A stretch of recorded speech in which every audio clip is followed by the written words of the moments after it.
السلام علیکم. محمد افضل صدیق اپنے پروگرام میاس نیوز کے ساتھ حاضر خدمت. لاہور ہائی کورٹ میں بڑی اہم سماعت تھی. عمران خان صاحب کو 14 دن سے 40 دن کا ریمانڈ جو کیا, میں نے وہ چیلنج کیا ہوا تھا. آج عدالت کے سامنے بڑی تفصیلی باتیں میں نے کی ہے. میں نے رکا تو نہیں, آپ کو پتہ میں تو آپ کے سامنے وہ رکھیں گے. ایک بڑا اہم معاملہ ہے, وہ لائرز پروٹیکشن ایکٹ کے حوالے سے. ایک بہت اچھا قانون ہے اور اس قانون پہ عمل درآمد کے حوالے سے ہماری کوششیں چل رہی ہیں. وال سٹی کے اندر جو تعمیرات چل رہی ہیں, جو زیادتی ہو رہی ہے, ستیہ ناس کر دیا وال سٹی کا پکڑ کر, اس کی سماعت جو ہے وہ اگلے ہفتے کے لیے ملتوی ہو گئی ہے. یہ کچھ چند چیزیں میں آپ کے سامنے رکھنا چاہتا ہوں, گوش گزار کرنا چاہتا ہوں. ایک کیس اور لگا ہوا تھا, چلیں اس کو ہم چھوڑ دیتے ہیں. پیپلز پارٹی اور مونولی کے درمیان وفاقی بجٹ پہ کیا معاملات ہیں. وفاقی آئین عدالت کا بڑا ایک خطرناک فیصلہ ہی کہوں گا. میں کہا تھا وہ تھوڑا بہت رہنے دینا وکلا کو, وکلا کی ایسوسیشن کی آزادی رہنے دیں. میں شاید اس فیصلے سے اتفاق نہیں کرتا. بہرحال وہ بہت بڑا فیصلہ دی جاری کیا ہے. وہ کیا فیصلہ ہے وہ ذکر کریں گے. لاہور ہائی کورٹ میں بھی IMF کے قرضے کی نظر ثانی کی درخواست وہ خارجی بنتی ہے. اب یہ پالیسی میٹر ہے, اس کو اس طرح نہیں لے کے جانا, لیکن چلیں آج خارج ہو چکی ہوئی ہے, وہ آپ کو میں بتا دوں گا آپ کو. اور ایک بڑا زبردست فیصلہ ہے. جسٹس محمد آصف بہت انٹیلیجنٹ جج ہیں یار, یہ کوشش کرتے ہیں کہ انصاف دیتے. اوور اسٹے کی بنیاد پر ECL میں نام رکھنا جو ہے نا وہ کالعدم قرار دے دیا انہوں نے. یہ بڑا فیصلہ ہے جی. سب سے پہلے آپ کو لے کے چلتے ہیں لاہور ہائی کورٹ میں. منیر احمد کی طرف سے 2024 میں جون میں جب نیب آرڈیننس میں ترمیم کر کے 14 دن کے ریمانڈ کو 40 دن کر دیا تھا. 14 دن کے ریمانڈ کو 40 دن کر دیا تھا. اور پھر سزا بھی جو ہے نا, کوئی جعلی یا جھوٹا مقدمہ بنایا گا 5 سال سے سزا اس کی 2 سال کر دی ہے. اس کا مقصد بڑا واضح تھا. بھئی آپ نے اتنا کچھ کرنے کے بعد ترامیم میں یہ کہا کہ 90 دن کا ریمانڈ ختم کر کے آپ 14 دن پہ لے کے, تو ایسے حالات کیا تھے. یہ وہ ساری باتیں آج میں نے وہ کہنے لگے جناب تو آرڈیننس لیپس کر گیا. میں نے کہا پھر کیا ہوا, جس وقت میں نے فائل کیا تھا تو اس وقت آرڈیننس وجود میں تھا. یا تو میں آ جاؤں تو پھر بات ہے. میں تو اس وقت فائل کیا تھا کہ جب آرڈیننس وجود میں تھا. 14 جون کو میں آرڈر پڑھ دیتا ہوں, ایڈمٹ ہوا ہے, نوٹس ہوا, یہ سارا کچھ ریکارڈ کے اوپر ہے اور پرسن اسپیسیفک ہے. اور اس آرڈیننس کا مقصد میلفیڈی ہے, عمران خان کی خاطر کیا. میں نے وہ ثبوت بھی رکھے. میں نے کہا آجا میں آپ کے سامنے ریکارڈ پیش کر دیتا ہوں.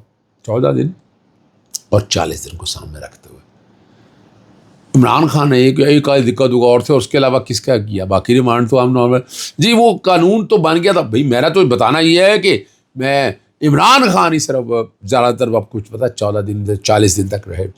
بہت سی باتیں ہوئی, ان کا توجہ یہی تھی کہ نہیں رہنے دیں, لیپس ہو گیا, آرڈیننس ختم. میں کہا نہیں, یہی پریکٹس ختم کرنی ہے. میں کب کہہ رہا ہوں کہ وہ سزائیں واپس ہو جائیں گی, عمران خان صاحب واپس ایڈوانٹیج ہو جائے گا, لیکن یہ آگے تو رک رہا ہے نا. یہ تو نہیں آرڈیننس مادر پدر آزادی جو مرضی کریں, جس طرح مرضی کریں اور لے چلیں چیزوں کو. تو میں کہا یہ تو بات ہی غلط ہے. دوسرا بڑا اہم معاملہ ہے وہ لائرز پروٹیکشن ایکٹ کے حوالے سے. جسٹس طارق سنگھ شیخ صاحب کے پاس تھا. وحید شہزاد بٹ کی طرف سے انکم ٹیکس کے ایک آفیسر نے ریٹن تحریری طور پر بڑی بدتمیزی کی تھی, تو ان پہ مقدمہ کی درخواست دی گئی. پھر عدالت سے آرڈر لیے گئے, سیشن جج سے وہ سسپینڈ ہو گیا تھا. وہ بس رہنے دیں, اب کیا کہیں. بڑی سفارشیں کرائی گئی کہ صلح صفائی کر لیں. ہم نے کہا جی پرچہ درج کرائیں, اس کے بعد پرچہ ختم کر دیں. لیکن ابتدا کرنی ہے ہمیں کہیں نہ کہیں سے. وکلا کے ساتھ یہ بڑی زیادتی ہے. عام سائلین چھوڑیں یوں لے جائیں. عام سائلین جو ہے وہ جاتے ہیں اپنا پولیس وغیرہ انکم ٹیکس آفس میں, کیا حال کرتے ہیں. وکلا کے ساتھ کتنی زیادتی ہوتی ہے, اٹھا کے سائڈ پہ باہر پھینکا ہوتا ہے. تو میں تو ان میں نہیں پڑھنا چاہتا. میں نہ VIP موومنٹ یا اس کانٹیکٹس کے حوالے سے چیزوں کو, میں تو حقائق کی بات کرتا ہوں میں بھائی.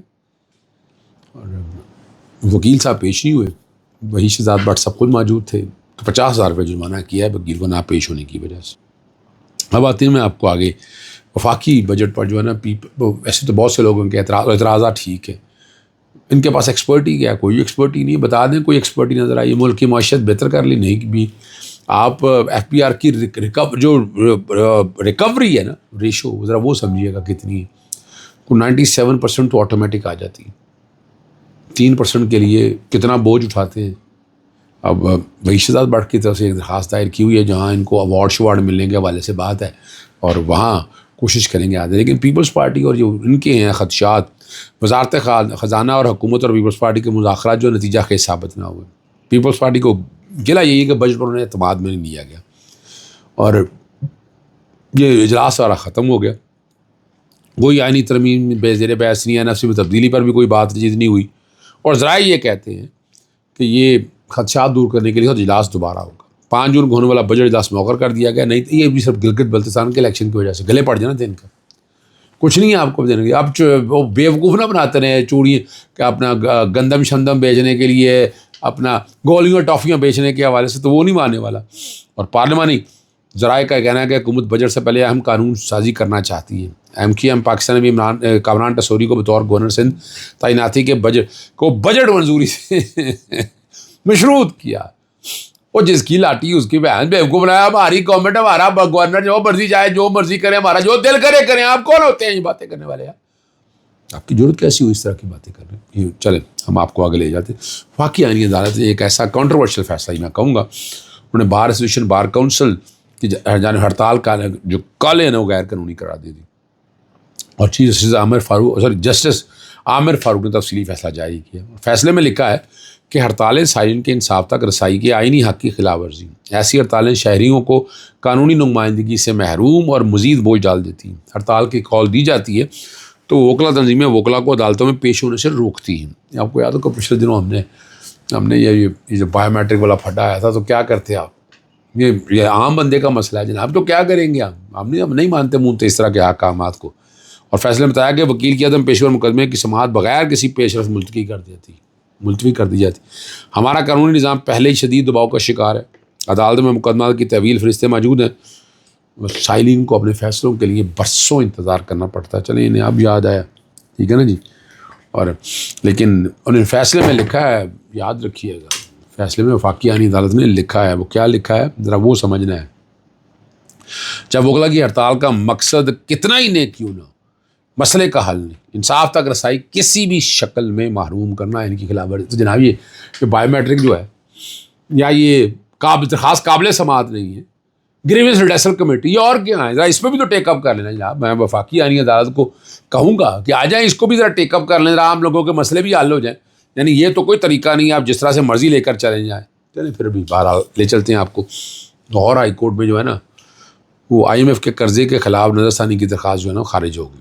جسٹس عاصم حفیظ شیخ نے ایڈوکیٹ طالب حسین محکن کی یہ درخواست جو تھی، قرضہ کا انتظام پاکستان کی حکومت اور IMF، ٹھیک ہے نا جی، IMF کے درمیان ہے.